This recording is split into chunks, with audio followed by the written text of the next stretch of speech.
Muhammed Hanafi'nin sannan Şahı Merdan Hazret Alim Uçoğlu Amam Hasan Körpe Muhammedçik Körpe düş gördü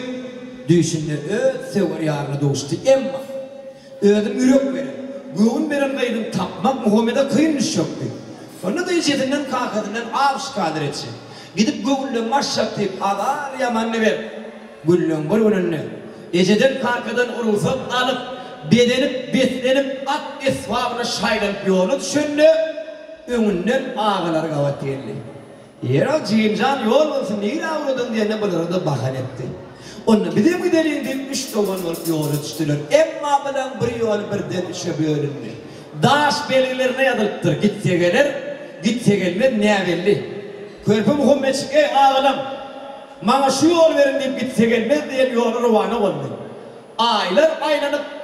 yılları geçti alim Amam Hüseyin oğlu geldi de Muhammed gelmedi Hazret Ali oğlanlarının bağrına basıp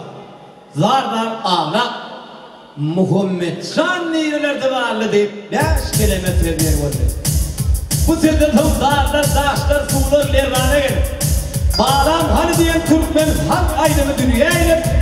dediğiyle küllü Türkmenler gibi diyarlardı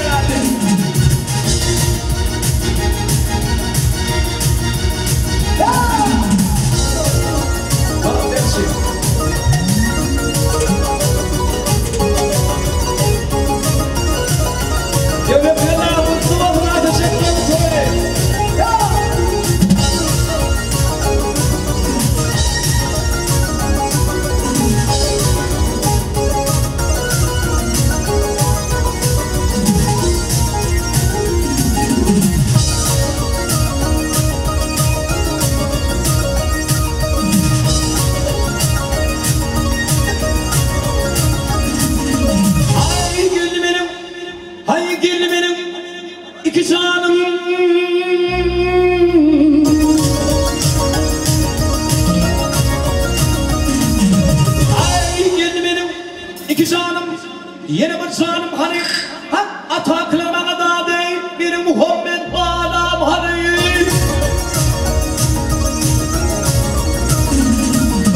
ay üşüşüm yolu efendim yeni bir canım hani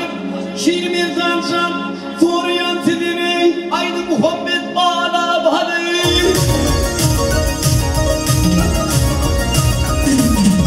ay can hatayım can güzeyim gelin benim yanıma hay birin geçin sanma daha değil birin geçin kolma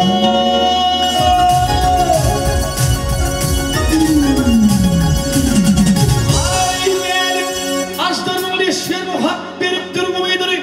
elim hayran mağlumun şiir hudanlan şiirine dinlemeyenler aydınları benim Muhammed Körpe varı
Muhammed, meni Muhammed,